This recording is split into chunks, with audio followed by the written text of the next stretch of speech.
Houston's modern rock without the fluff. This is 107.5. This is The Buzz. KTBZ, Lake Jackson, Houston.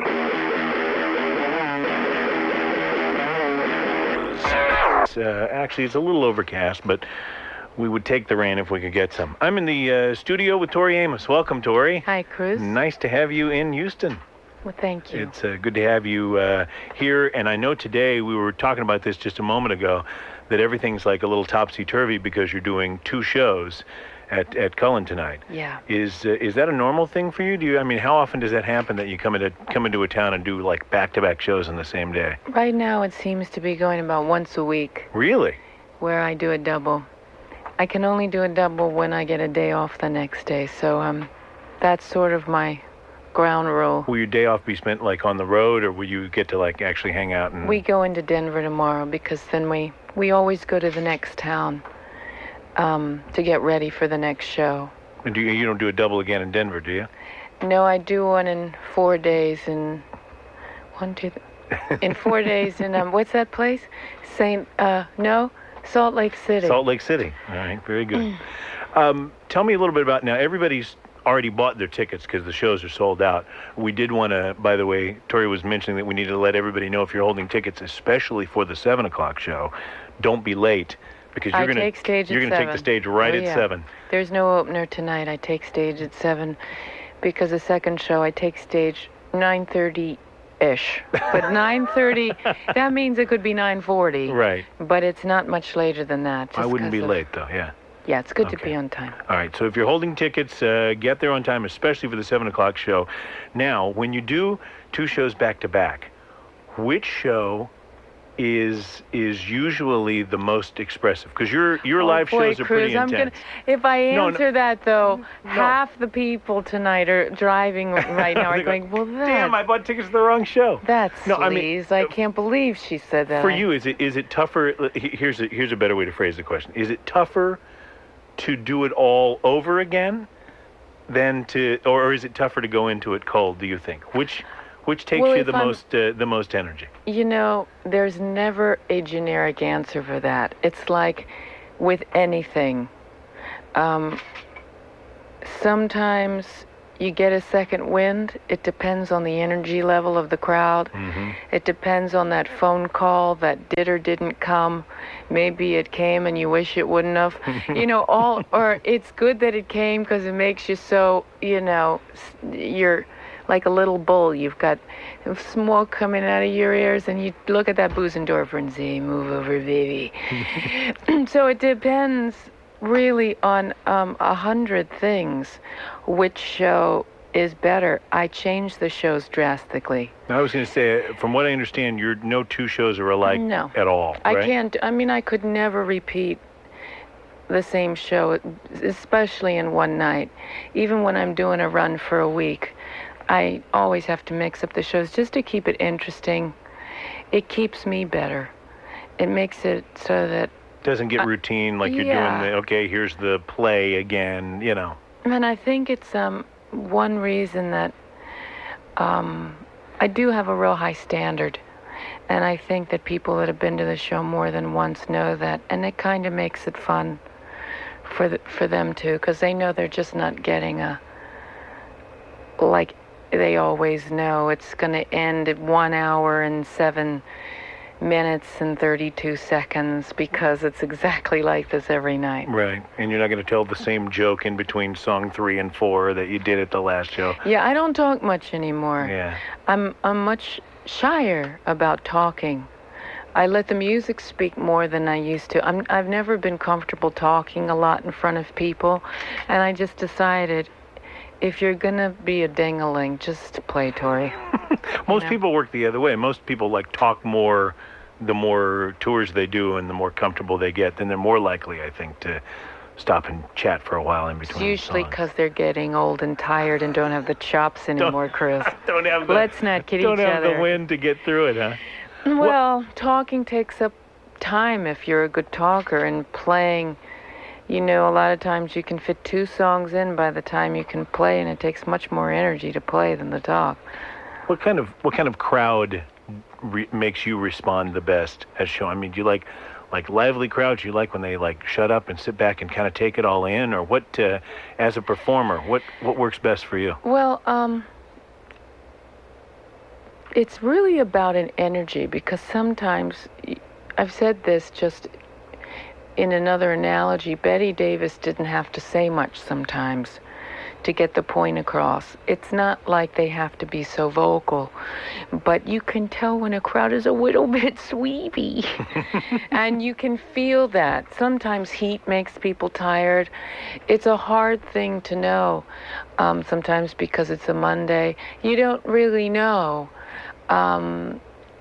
why they just feel like these little aliens buzzing, and you feel like all these little Hermans, Herman is my absolute fave, is sitting there with those big eyes and maybe not saying so much, but you go, wow, this is this is the real definition of electricity.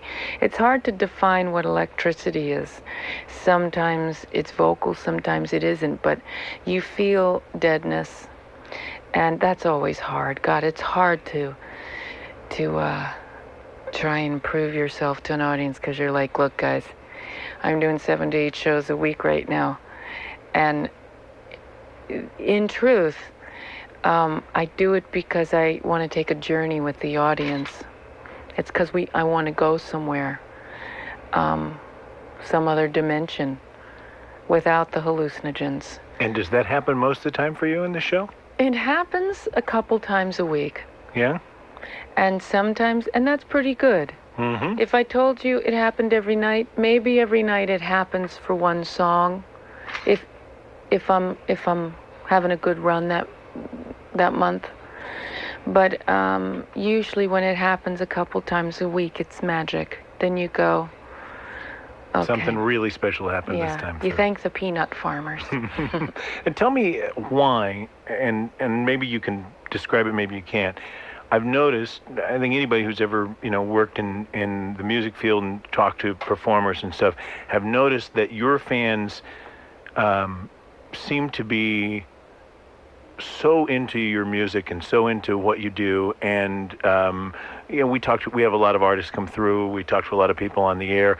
Most people are really cool, and most bands and artists have fans.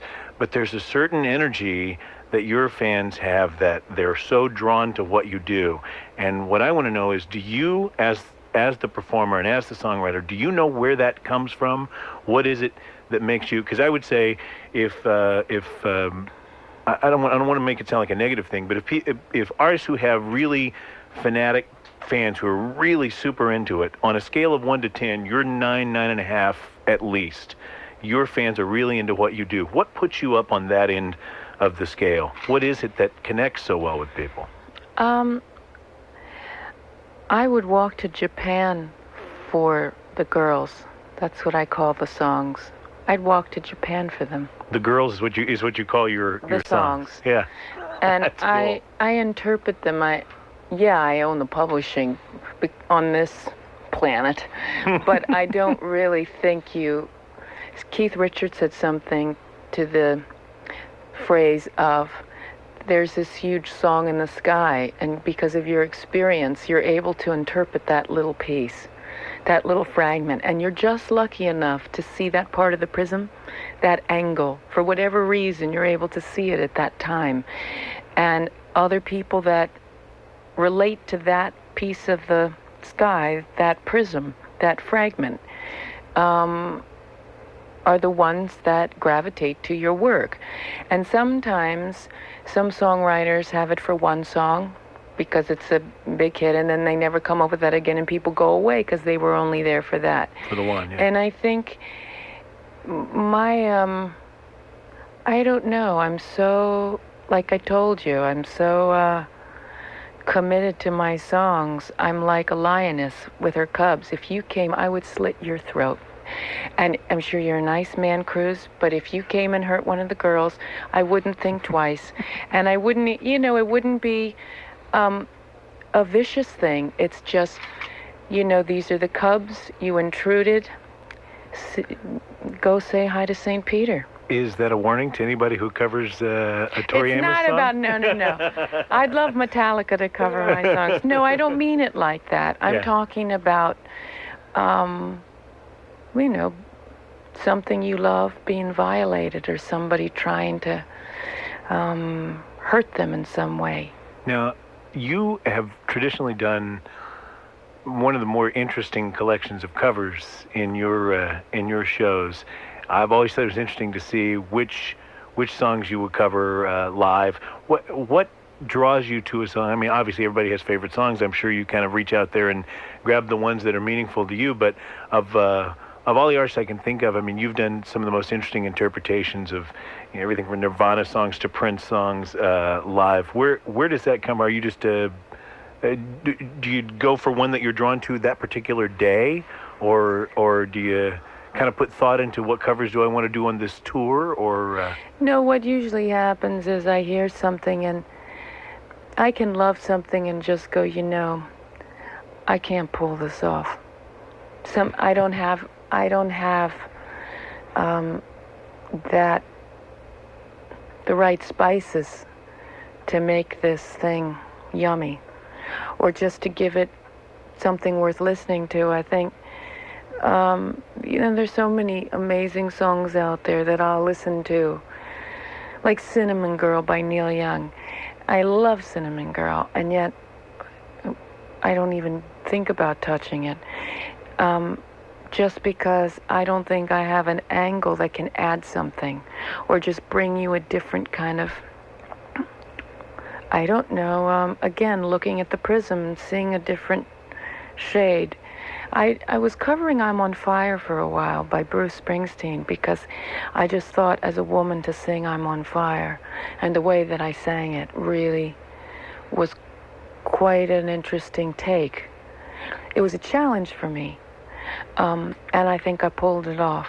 I enjoyed just hearing you say it just now, so that was Well, kind of cool.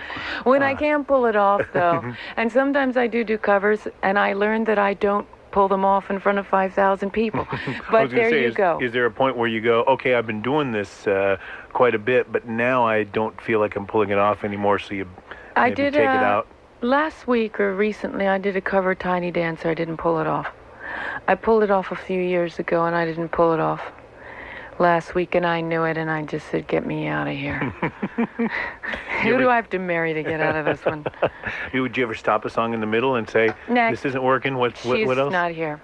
Once in a while, I mean, sometimes it's not fair to an audience to do that, because maybe they were into it. Yeah, there's just a bit of thing where it's, well,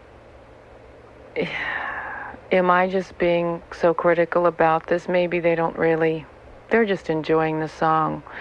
And as soon as we get out of this, we know we're not going down this memory lane again for a while. Last time for this one for a while. Your latest album, Boys for Pele, this is a collection of songs that you've written, and it sounds as if, how can I put this? Sounds as if there may have been some tension in some of your previous relationships or most recent relationship. Is that, I mean, how much of that is like right out of the textbook of what's happening to you on the, on the year that you spend maybe writing songs for an album? And how much is extrapolated, Well, Boys for Pele was a work that, who knows what the next work will be. But I began writing it during the Under the Pink tour. And I wasn't even, I showed up at the Under the Pink shows and I played the songs, but I was not, my mind was not there. I was writing and I was living these songs. And at the time, I just couldn't find this, if you want to call it flame, this life force, whatever term you want to, kinetic something, unless I was on stage or through a relationship.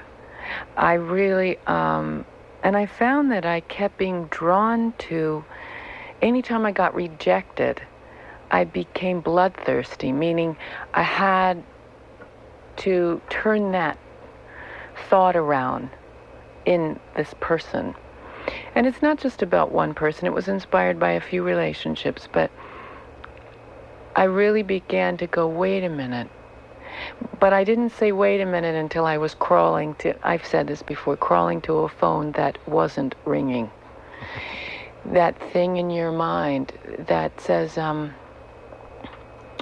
what do I think this person has access to that I don't? Of course they have their abilities and their special magic, but what is it that I think that they have access to that I don't know how to plug into, just to allow myself? And we could talk for hours about, the shame in religion that's been brought down for thousands of years of women being fragmented. I mean, even if you look at the Greek goddesses, Athena was a virgin with this wisdom. Diana the huntress, she could hunt, but a virgin. Aphrodite had the passion, but she wasn't respected, not in truth. So when you start thinking about the Virgin Mary, the Mary Magdalene, the fragmentation, it's never about woman as a whole, that you can have your mother, your passion, your wisdom, be a prophet, stand across the table from the men and cut up France, and yet be the mistress, the mother, and the king. All those things. I want to be Elvis, Cruz. I think that's what I'm telling you. Do guys get frightened of you because of that kind of, because you've got those things in your head, because you're that, because you've even thought it through that much? Sometimes women get frightened of me because it's like, look, I know what you're up to, sister. I've been up to it myself. And sometimes I think it's very easy for women to be hard these days. But it's armor, it's protection. Well, it's almost like, this isn't going to sound right, but it's almost like a trend. I mean, especially musically, you get a lot of women coming out with these very aggressive songs and feeling like maybe they can finally stomp their foot a little bit and say, hey, listen to my side of the story. Well, aggression, if it's one of the colors on your palette, like British Racing Green, then that can be, it can add a splash of color, and it can give you, again, one more look at that prism that says, hey, hang on a minute. I didn't think of it this way before, but if it's all you've got in your bag of tricks, it gets to be very, very, very shallow. Hey, anger with no heart, with no tear, with no giggle. It's just like, oh, shut up. Whether it's men or women, Maybe you should talk some at your shows, because that's good stuff. That's interesting stuff. I mean, maybe stop and in between songs, get into a little of that. Well, if you're yelling at me from the crowd and asking me things, then maybe I will. Talk more, Tori! They're giving me the watch symbol, which means that you've got to go, and I understand you're on a tight schedule because of 2 shows. Tell me a little bit about Hey Jupiter. It's the next single from Boys for Pele. What's this about? Hey Jupiter, the Dakota version, named after the place where our favorite person went away. The Dakota represents loss to me, and Hey Jupiter's really about that true moment of loss when you know it's over. And yet your heart isn't over. You haven't moved on yet. And I re-recorded the whole thing because 2 years later, I wrote it almost 2 years ago to the date, 2 years ago in August. And so much has changed for me, just the way I see. When I recorded Hey Jupiter, that was the girl part in me. It's piano vocal. Mm-hmm. Oh, and that's what it's like on the album. On the CD, right? And I'm really, that version, it's a special version to me. It's the girl in me that didn't want to let go of her dream, her prince, her fantasy.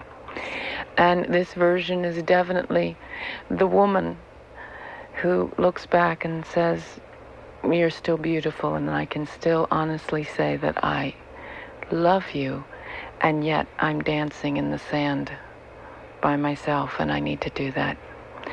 And you need to do what you need to do. But it's a real... I needed to do it. So it's a re-recording, and it's coming out as an EP with 4 live tracks from this tour. Very cool. That haven't been on any of the B-sides before, any of the EPs Very cool. of live stuff. Well, we'll be looking for it, and I'm going to let you go because I know you have things to do. We're going to play the song, and in the meantime, until that comes out, people can compare it to the CD that they have in their own collection. Yeah. Tori, thanks for spending some time. It's very Thanks, cool. Chris. I enjoyed it, and we'll see you at the show tonight. 2 shows at Cullen. They are both sold out, but 7 and 9:30, and especially for the 7 o'clock show, don't be late. Okay. Tori, thanks a Bye-bye. lot. It's Hey Jupiter, and it's on the Buzz. Tori Amos.